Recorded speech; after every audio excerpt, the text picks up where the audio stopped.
18 March সংসদে যোগ দেওয়ার 3 দিন পর রাষ্ট্রপতির ভাষণের উপর ধন্যবাদ প্রস্তাবে বক্তব্য রাখেন বিএনপি চেয়ারপারসন। মাননীয় স্পিকার, কথা বলার সুযোগ পেয়েছি। স্বাধীনতার পর আওয়ামী লীগ সরকারের সমালোচনার পাশাপাশি বর্তমান মহাজোট সরকারের 3 বছরের নানা ব্যর্থতার চিত্র তুলে ধরেন বেগম জিয়া। মাননীয় স্পিকার, গুপ্ত হত্যা, মানবাধিকার লঙ্ঘন, দ্রব্যমূল্যের ঊর্ধ্বগতি, আইনশৃঙ্খলার অবনতি, মূল্যস্ফীতি এবং সীমান্ত হত্যার প্রতিবাদ জানান তিনি।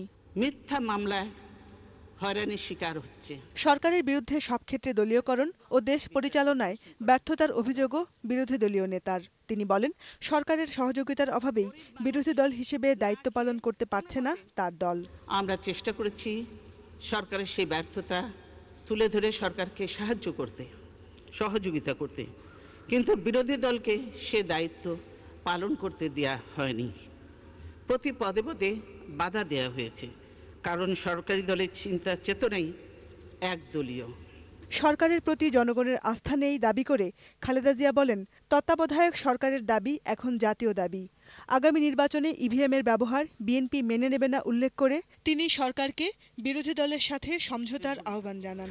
আমি আশা করি সরকার সমঝোতার পথে সমস্যার সুরাহা করবে, আমাদেরকে আন্দোলনের পথে ঠেলে দেবেন না। আর আমাদের দাবি মেনে না নেওয়া হলে আমরা কোনো নির্বাচনে অংশগ্রহণ করব না। হয় নির্দলীয় নিরপেক্ষ তত্ত্বাবধায়ক সরকারের অধীনে নির্বাচন হবে, না হলে এদেশে নির্বাচন হবে না। বিএনপিকে বাদ দিয়ে জাতীয় পার্টিকে নিয়ে একতরফা নির্বাচনের চেষ্টা সফল হবে না বলেও মন্তব্য করেন খালেদা জিয়া। আর যদি মনে করেন আওয়ামী লীগ আর এরশাদ ওই 86 নির্বাচন করবেন, সেটা আর এখন হবে না, হতে দেওয়া হবে না। আমরা জনগণকে সঙ্গে নিয়ে একতরফা নির্বাচনের বিরুদ্ধে আন্দোলন করব। বাংলাদেশ সমুদ্রসীমা বিরোধ মামলায় মিয়ানমারের বিরুদ্ধে জেতার জন্য পররাষ্ট্র মন্ত্রণালয়, পররাষ্ট্রমন্ত্রী ও প্রধানমন্ত্রীকেও ধন্যবাদ জানান বিএনপি চেয়ারপারসন। বলবো, আসুন তত্ত্বাবধায়ক সরকার মেনে নিয়ে একসঙ্গে ঐক্যবদ্ধ হয়ে কাজ করি। Jahanara Parveen, independent news, Dhaka. রাষ্ট্রপতির এই ভাষণে